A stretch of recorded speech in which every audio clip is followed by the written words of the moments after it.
Hello friends, welcome back to the new video. In this video guys, we are going to talk about how to disconnect Wi-Fi in our Vivo phone device. Guys, you want to disconnect your Wi-Fi, so guys you can disconnect it. And guys, now let's see how to disconnect Wi-Fi in our Vivo phone. In this video guys, I am going to show you guys how can we disconnect Wi-Fi.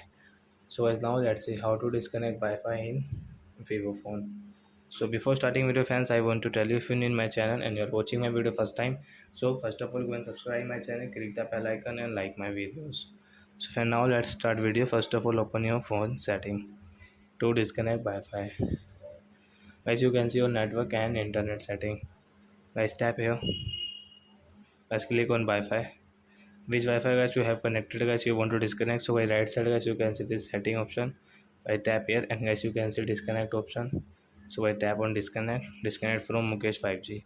So our Wi-Fi will disconnect in our Vivo phone. So I hope friends you have understood how to disconnect Wi-Fi in Vivo phone. So that's it guys, thanks for watching. Now we will meet on next video with new topic. Before going guys, please go and like my video, subscribe my channel. Bye bye friends.